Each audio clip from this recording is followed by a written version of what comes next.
Olá, bom dia, a paz do Senhor Jesus, a você que me ouve, a você que me escuta. Queremos agradecer a Deus primeiramente pela vida, pela saúde, pelo pão de cada dia, pelo ar que respiramos. A palavra do Senhor nos diz que nós temos o que vestir, o que comer, temos que dar glória, temos que agradecer ao Deus que é o nosso Criador, né? Você que está acompanhando a lição ao longo desse estudo, desde o começo, eu louvo a Deus pela sua vida. A você que começou talvez no meio, né, na lição de número 3 ou 4, ou você até mesmo que está começando hoje, né? Eu também louvo a Deus pela sua vida. Quero deixar um grande abraço para os nossos irmãos. Graças a Deus nós estamos numa nova fase, né? Estamos voltando aos cultos, digamos que semipresenciais, né? Não é para todo mundo ainda, não é, mas nós temos uma cota a ser seguida pelo decreto, né, do nosso governador aqui do estado. Mas hoje especificamente eu quero falar com vocês, quero dar continuidade à bateria de lições, né? Hoje especialmente a lição de número 9, que tem como tema a integridade do caráter cristão. Eu geralmente, quando leio algum tema de alguma palestra, de alguma lição, de algum artigo, seja o que for, eu costumo sempre focar no tema. O tema tem a ver com o que eu vou ler. E eu começo a abrir a mente, né, para um leque de indagações, um leque de ideias, né, de suposições que esse tema poderia nos trazer. E o tema é a integridade do caráter cristão. Né? O que seria? Será que todo cristão ele tem um caráter íntegro diante de Deus? O que é integridade? O que é íntegro? Será que é um inteiro por um todo? Né? Digamos assim, eu vou dar o seguinte exemplo. Quando, especialmente as mulheres, né, que são expert nas cozinhas, em inventarem as coisas, né, as coisas de comer, né, de alimentos, quando se prepara um bolo, né? A pessoa preparou a massa, com todos os ingredientes, colocou lá no forno para assar, o forno assou, ficou pronto no tempo certo, colocou aquele bolo naquela forma, tá? Em cima da mesa. Antes de você tirar qualquer pedaço, sendo para você, sendo para qualquer outra pessoa, o bolo está íntegro. Mas a partir do momento que você tira um pedaço e dá para alguém ou para si mesmo, aquele bolo não é mais íntegro, aquele bolo se tornou parcial. Será que nós cristãos, nós temos um caráter íntegro diante de Deus? Ou será que nós ainda faltamos, nós temos lacunas, nós temos brechas que ainda nós não conseguimos ter uma integridade, um caráter íntegro diante do Senhor? Ora, você anda bem nos caminhos do Senhor, mas ainda falta alguma coisa para você melhorar. O seu caráter ainda tem que ser melhorado para você ter uma sintonia exemplar, de excelência, uma integridade. O seu caráter tem que estar com integridade diante de Deus. É isso que nós vamos estudar nesta lição de número 9. E o texto-chave, sabe, deste tema está lá em Mateus, capítulo 22, versículo 36 ao 40. Eu não vou ler, mas gostaria que você, se já não leu, depois desse vídeo você pudesse ler, que diz que nós devemos amar o nosso Deus acima de todas as coisas, porque nós somos a imagem e semelhança de Deus. Nós somos projeto de Deus. Deus, ele nos fez para ser a sua imagem e semelhança dele pelo seu amor. E para nós exemplificarmos que nós devemos ter um caráter íntegro diante de Deus, nós devemos amar ao Senhor acima de todas as coisas, acima da nossa família, acima dos nossos bens, do nosso trabalho, da nossa profissão, seja qualquer item, qualquer área, nós devemos amar o Senhor acima de todas as coisas. Quando nós começamos a praticar isso de amar a Deus, sabe que isso faz com que nós colocamos Deus em primeiro lugar. Sabe, existe algo automático e começa a te abençoar, começa a te mudar o caráter, começa a te fazer uma pessoa melhor, você começa a progredir na sua vida.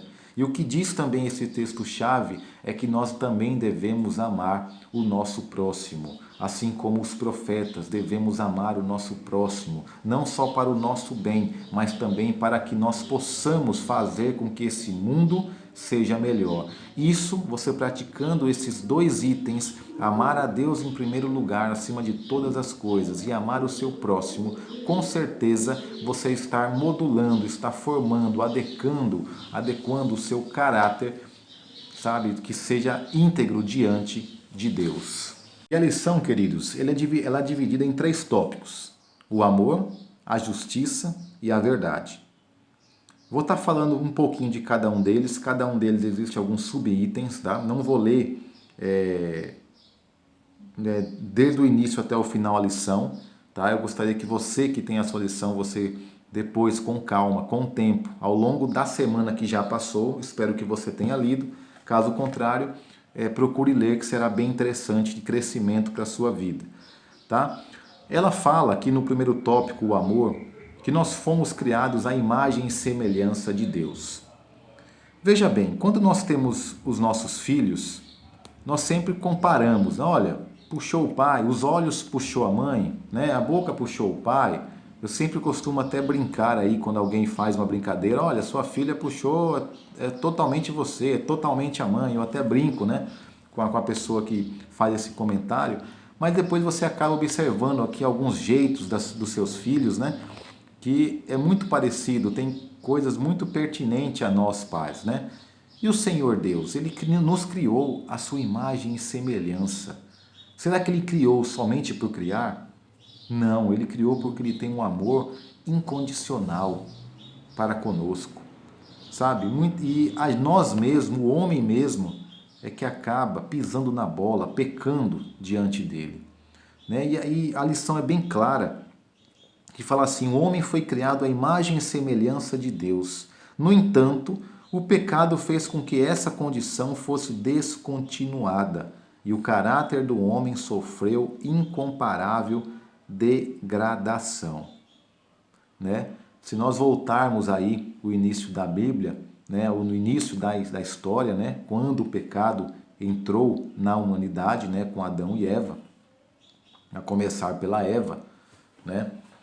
Então, a imagem do homem foi degradada, até chegando um tempo, né, que Deus também, por amor, porque nós somos projetos de Deus, Ele mandou o seu Filho, Jesus, para que morresse pelos nossos pecados, para que nós pudéssemos ter acesso novamente a Deus. Então, tudo isso ninguém faz por fazer, ninguém faz por estar pagando, faz por amor. Foi isso que Deus quer nos demonstrar, que Ele tem um amor incondicional conosco, né? Então, é necessidade do cristão ter um caráter íntegro diante dele, um caráter de amar a Ele acima de todas as coisas, amar o seu próximo. E digo mais, que a lição é bem clara aqui, quando ele diz assim: no entanto, tais demonstrações não sustentam uma crise nem chegam perto da profundidade contida na ordenança de Cristo: amai os vossos inimigos.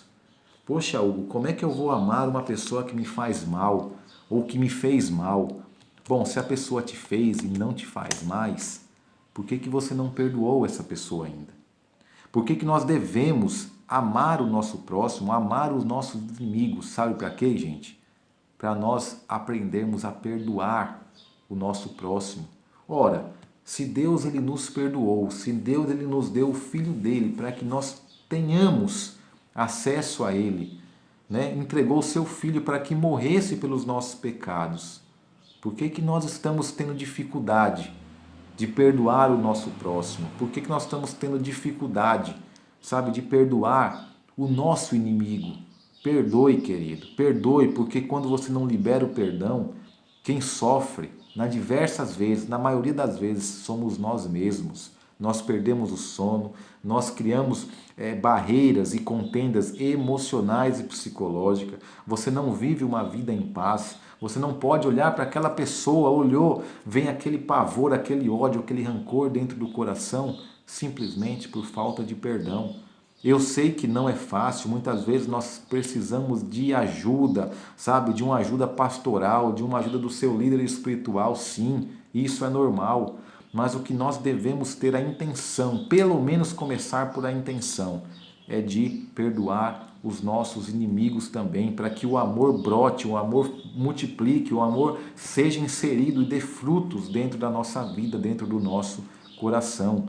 Então nós devemos, acima de tudo, amar a Deus acima de todas as coisas, amar o nosso próximo. E quando eu falo amar o nosso próximo, eu também estou dizendo para perdoar os nossos inimigos por amor ao próximo.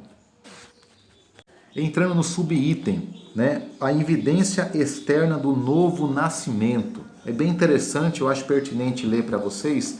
Há duas evidências de que somos nascidos de Deus. Uma interna, né, que é o testemunho do Espírito Santo, né, quando nós adquirimos o Espírito Santo, como nós dando espaço para o Espírito Santo adentrar nas nossas vidas, nós damos testemunho, ter testemunho externos, nós mudamos o nosso jeito de ser, mudamos o nosso modo de falar, completamente estamos começando a modular, sabe, o nosso caráter para se tornar um caráter íntegro diante de Deus. E também nós temos uma evidência externa, que seria o amor, né?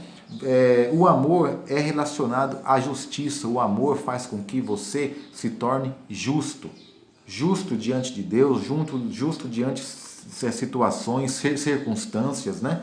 O amor como a mensagem mais antiga, desde o começo dos tempos, desde quando Deus criou o homem à sua imagem e semelhança, é o amor que está exemplificado, né?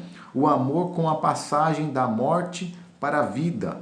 O amor como obrigação de se dar a vida pelos irmãos, de você ajudar o próximo, né? De você estar ali, sofrer por aquela causa, pelo amor que você tem pelo seu próximo. O amor como pronto socorro aos necessitados. Nós não devemos nos hesitar de ajudar o próximo. Sabe por que nós fazemos isso? O cristão deve fazer isso pelo amor ao próximo. O amor relacionado à autenticidade e à transparência. Amor não deve esconder. Eu estou vendo que o meu próximo, tanto eu amo, está no caminho errado. Eu não posso me esquivar, eu não posso ficar sem falar, eu tenho que ser autêntico, verdadeiro com ele. O amor chega com jeitinho e conversa com amor. O amor é como um mandamento, é o primeiro e o principal mandamento. Amar o nosso Deus. Hoje o mundo difama o amor.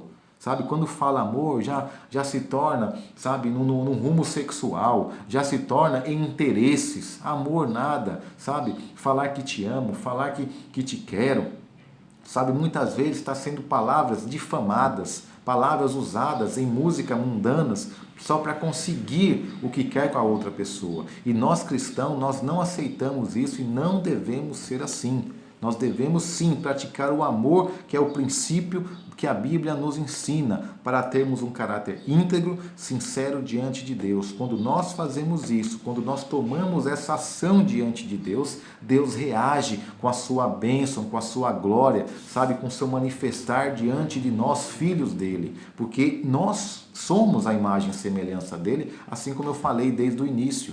E nós devemos fazer jus a isso, fazer cumprimento a isso. Tá? E o cumprimento da lei, antes do cumprimento da lei, o amor das virtudes, sabe? São três as virtudes cardeais do cristão: a fé, a esperança e o amor. Mas o amor, entretanto, é a maior das três virtudes. Um dia, quando nós estivermos, e eu creio nisso, com o Senhor Jesus, com o Senhor Deus, tá? Nem a fé, nem a esperança serão necessárias, mas o amor perdurará por toda a eternidade. Quando nós, sabe, estivermos com o Senhor Jesus, que eu creio que Ele vai voltar para buscar os seus, nós não precisaremos mais de fé e esperança, mas o amor é algo que nunca acabará. Por quê? Porque é o amor. E o subitem 1.4, o cumprimento da lei. No Antigo Testamento, o código de ética para o povo de Deus foi dado no Monte Sinai através da lei de Moisés. Mas depois, entre o Novo Testamento e o Velho Testamento e o Novo Testamento, né? Onde nós temos aí um período interbíblico, um período de 300 anos de silêncio, que Deus ficou em silêncio, sem falar com a humanidade, sem se manifestar, entra a regra áurea da ética, que consiste no amor, é onde já se envolve o Novo Testamento, tá? Que foi dito por Jesus, é a figura, né? O exemplar do Senhor Jesus. Tá? E Tiago ratifica as palavras do mestre. O apóstolo Paulo diz que toda a lei se cumpre ao amor. Não tem como eu cumprir, não tem como eu andar, sabe? É certo andar em cumprimento aos princípios da palavra de Deus se eu não tiver amor a Deus, se eu não tiver amor, se eu não amar a Deus acima de todas as coisas. Queridos, agora entrando no item 2, que nós vamos falar agora sobre justiça. Né? A justiça de Deus e a justiça dos homens. Vou ler para você um texto interessante, é melhor ler do que explicar, que aqui está bem explicado. Diz assim: nas Escrituras, o sentido de justiça transpassa a conceituação forense, ou seja, que está relativa aos tribunais. No Antigo Testamento, por exemplo, o homem justo era aquele que vivia em conformidade com a lei do Senhor. Eu pergunto, será que no Velho Testamento, no Antigo Testamento, o homem, pela capacidade humana, ele conseguia viver justo com todas as leis existentes naquela época? Eu creio que não.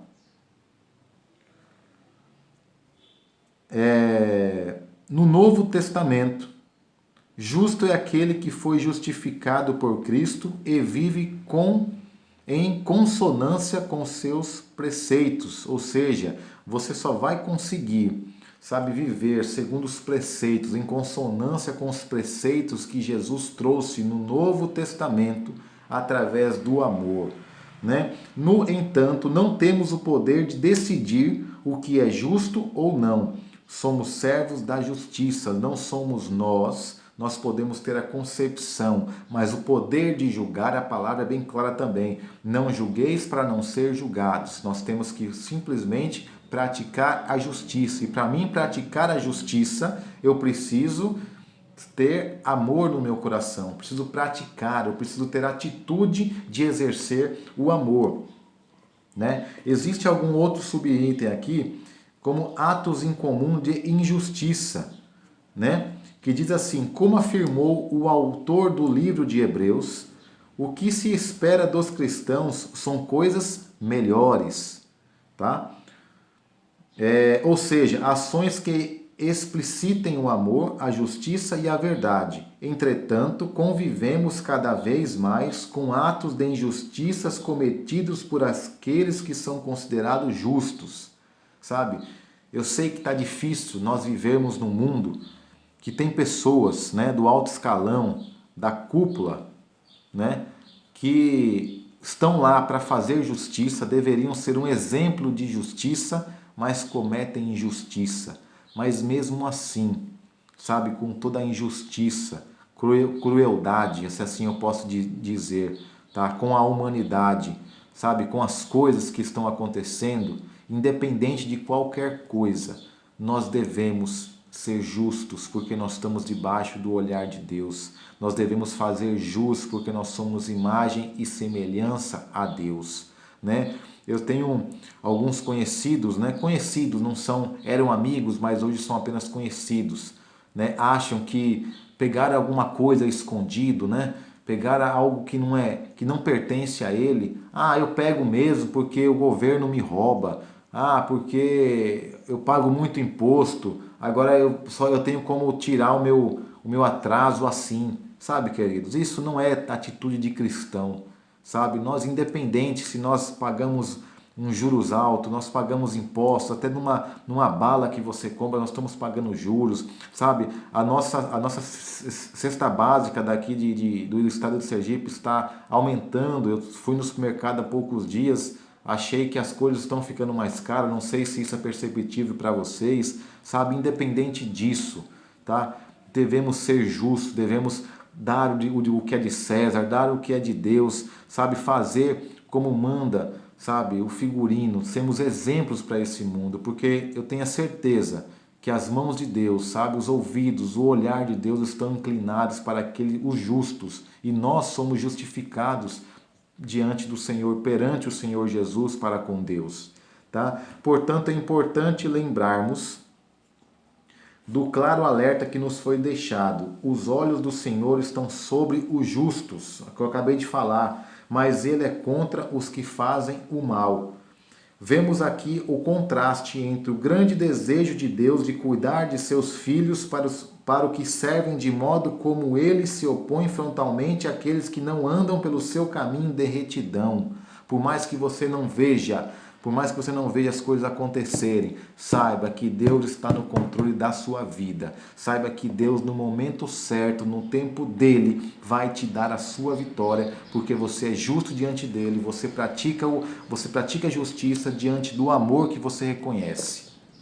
Infelizmente, queridos, né, existe um item aqui que é o 2.2.1 que fala sobre abusos na família de Deus. Infelizmente isso ainda ocorre no meio cristão, né, no meio do mundo evangélico. A palavra de Deus está repleta de exortações acerca dos que vivem entre nós como irmãos, mas que na realidade são aproveitadores da generosidade alheia, cobram amor dos outros, mas não amam ninguém. São maledicentes, conservam maus costumes e etc. Tais pessoas precisam ser exortadas e, quando não aceitarem a exortação, devemos nos afastar delas, conforme os apóstolos João e Paulo. Entre nós, muitos irmãos cooperam com o ministério da igreja, trazendo informações sobre pessoas que necessitam de ajuda espiritual e material. Entretanto, há entre o povo de Deus pessoas que se auto-credenciam fiscais da causa santa, que vivem investigando a vida alheia, disseminando contendas, quer julgando, quer difamando. A palavra é taxativa. O Senhor abomina quem semeia contenda entre os irmãos. Infelizmente isso acontece no meio cristão, né? Tem pessoas que se fazem de ovelhinha, de carneirinho, né? Com a intuição, né? Com o propósito de conseguir status dentro de uma igreja, dentro de uma denominação. E acabam passando por cima de certas regras, acabam trazendo conversinhas alheias, chamado aí fofocas, né? Se diz uma pessoa amorosa, mas na verdade são os lobos, né? É o joio no meio do trigo. Então nós devemos ter cuidado, infelizmente isso acontece dentro do mundo evangélico, dentro da igreja, e Deus abomina esse tipo de gente, esse tipo de atitude, né? Falam que geram amor, mas na verdade tem outras intenções, né? Querem acabar com o amor ao próximo, acabar até mesmo com o amor de amar o próprio Deus, né? Devemos ter cuidado, né? Se nós temos dificuldade em enxergar esse tipo de coisa, ou que nós até mesmo praticamos, né? Por algum deslize, por um ponto fora da curva diante da nossa caminhada, devemos pedir ajuda, pedir perdão ao nosso próximo, pedir perdão a Deus, né? E se tiver dificuldade, procurar, sabe, o nosso líder espiritual, procurar ajuda espiritual para nós vivermos bem em justiça com o nosso próximo, né? E falando também sobre plágio, né? O que seria plágio, né? Consiste na reprodução da propriedade intelectual de terceiros, né? Sem que faça a citação da referida fonte. É como eu pegar esse vídeo que eu estou fazendo agora e alguém copiar, sem a minha autorização, copiar aquilo que foi feito, né? Então isso se chama plágio, isso não é ato de um cristão, né? Você pode assistir esse vídeo, assistir outros vídeos, porque, por exemplo, quando há poucas vezes que eu preguei, sendo aqui ou em outro lugar, eu não vou me expor ao público, apenas com as minhas palavras, ou vou atrás de estudos, vou ver vídeos também que eu acho pertinente para ter uma ideia, não é uma cópia. Mas quando você copia algo, sabe, de forma até idêntica, né? Não digo nem tanto idêntica, mas que você copie as partes principais, isso se chama plágio. Isso não é aceitável diante dos olhos de Deus. Né? Como exemplos de plágio, citamos o uso parcial, integral ou conceitual de obras literárias, músicas, peças, teatrais, sermões, pensamentos, discursos, imagem e etc. Tá? Então, nós devemos ter cuidado do que nós fazemos. Nós podemos fazer a ideia e melhorar a ideia. Né? Tiramos como exemplo como trabalho de conclusão de curso. Né? O famoso TCC em faculdades ou cursos técnicos. Né? Nós podemos pegar uma ideia do que já foi feito por uma outra equipe, de outras turmas, de outros alunos, né? E assim melhorar a ideia, fazer algo melhor do que já foi feito. Agora, copiar, sabe? Pegar um Ctrl+V, um Ctrl+C e um Ctrl+V, isso é plágio, isso não é aceitável diante dos olhos de Deus, tá? E falando depois de plágio, vamos falar sobre pirataria. Será que é piratas que está no nosso meio? O que seria pirataria? Constitui-se na reprodução, ou seja, a cópia, né? De um produto alheio para fins comerciais. Portanto, tal prática constitui-se, em roubo e extorsão com sanções previstas em lei. Né? Quando eu exerço a pirataria, né? Não estou acusando ninguém. Eu posso pegar um CD de um cantor famoso gospel, fazer várias cópias e vender. Né? Pirataria de um CD, de um DVD dele. Hoje quase não se usa CD, DVD, mas pendrive, YouTube, não sei. Né? Isso é pirataria. Mas Hugo, eu não fiz, mas eu comprei. Queridos, você sabe que aquele material não veio de uma origem certa e você está comprando, você está contribuindo com a pirataria. É a mesma coisa se eu for comprar um carro roubado. Poxa, eu sei que é roubado. O carro custa 50 mil no mercado, estou comprando ele por 30. Mesmo carro, mesmo ano, não tem nada para fazer no carro, não tem coisa errada. Ou rapaz, ou a pessoa que está me vendo está muito apertada, ou isso não é de uma índole boa, não é de uma origem confiável. Tá? E isso pode causar problemas tanto judicial, e isso também não é aceitável aos olhos cristãos, tá? Aos olhos de Deus. É comum a reprodução de filmes, CDs e DVDs evangélicos, no entanto, os que produzem e comercializam tais produtos incorrem em crime, e os que adquirem tais materiais também, foi isso que eu acabei de falar. A palavra de Deus exorta enfaticamente aqueles que se servem do serviço do seu próximo sem lhes pagar por isso. Porque nós sabemos que não é fácil você gravar um CD, um DVD, você está na mídia, né? Você está no auge, porque existem interesses por trás. Não é fácil, é um caminho doloroso. Né? E aí você acaba, do que você contribuir com o seu próximo, você está contribuindo com as coisas que não são aceitáveis, né? Pirataria, é um caso para se pensar. É um caso, sabe, para se pensar e começarmos a fazer justiça. Tá? Para que o mundo e a nossa vida se tornem melhores. Bom, gente, entrando agora no nosso último tópico que fala sobre verdade, né? A verdade, segundo a lição, fala que é um tripé da integridade de caráter de um cristão, né? É das estruturas, né, que nós devemos ter na nossa vida como cristão, né? Muitas vezes a gente sofremos consequências, né, por falarmos a verdade, mas saiba que a verdade é que nos vai fazer pessoas íntegras diante de Deus. A verdade é que vai nos fazer que nosso caráter seja íntegro diante de Deus, né? E Deus, a Bíblia, né, ele fala assim que o que diz a Bíblia a respeito da mentira, né? O diabo é o pai da mentira, né? E Deus abomina a mentira, né? Muitas vezes, deixa eu fazer uma pergunta para vocês. Será que existe pecar, pecadinho, pecado ou pecadão? Ou mentirinha, mentira ou mentirona? Não. Primeiro que pecado é pecado, sendo do tamanho que for. E mentira é mentira. Hugo, você foi lá? Não, não fui. E eu fui. Estou mentindo. Isso pode trazer consequências. Isso vai trazendo, vai abrindo brechas, sabe? Para que o mal comece a entrar na sua vida. Tá? Isso não é interessante para o cristão. Isso tem que ser... Deus abomina esse tipo de coisa, né?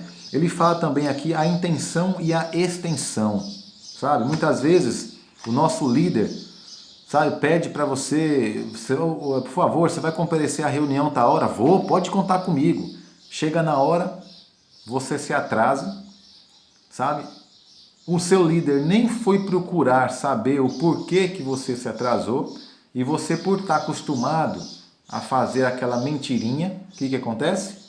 Você chega para o seu líder e fala que se atrasou por causa disso, disso e daquilo, né? Você acaba mentindo pelo seu costume, né? E isso traz consequências seríssimas da vida de um cristão, né? Não adianta você ser dizimista fiel, você estar todos os dias na casa do Senhor, orando, glória a Deus, aleluia, fazendo aquele teatro todo que muitas vezes fazem, mas se você, pratica a mentira, não é íntegro, não faz as coisas corretas diante de Deus, certamente, só pela misericórdia de Deus, que a bênção do Senhor vai chegar na sua vida. É meio duro eu falar isso para vocês, mas é assim, como Deus, a Bíblia diz que o pai da mentira é o diabo. E se você mente, você está se tornando o filho do diabo, filho de um mentiroso. Tá? Isso não é correto, não é aceitável aos olhos de Deus, não é aceitável aos olhos de um meio cristão, né? Infelizmente, o hábito de não cumprir com a palavra empenhada tem se tornado comum entre os cristãos, infelizmente. Por exemplo, assumir um compromisso e não comparecer, afirmar que agirá de determinada forma e adotar uma postura diferente e você não agir, você se torna mentiroso. Contudo, Jesus nos alertou a adotarmos posições firmes, que o sim seja sim e que o não seja não, pois o que passar disso procede do maligno. Que nós possamos ter consciência, querido, que aquilo que nós dissemos que vamos fazer, iremos fazer, façamos. Mas caso haja algum imprevisto, que seja comunicado, hoje houve imprevisto, não vou poder fazer dessa forma, me faltou recurso para fazer dessa forma que eu falei, vamos fazer de outra, mas não deixar de cumprir com a nossa palavra. É sim, sim e não, não diante de Deus. Nada de talvez, por quê, muitas vezes o porquê não cabe naquela situação. E conclusão, Deus não queria que seu povo fizesse o que era certo apenas por medo de uma punição prescrita na lei, mas que fizesse o que era correto pelo prazer de acertar. Na lei havia a permissão de matar o inimigo. No Novo Testamento, a instrução para fazer-lhe o bem. Portanto, enquanto não aprimorarmos nossa compreensão a respeito do amor, não alcançaremos de fato o significado da vida cristã. Então, queridos, tudo em volta do amor. Se nós conseguirmos praticar o amor, viver no amor, a nossa vida, as outras coisas, os outros periféricos das nossas vidas vão começar a andar pelo caminho certo e você terá a bênção de Deus, a graça de Deus, o favor de Deus na sua vida.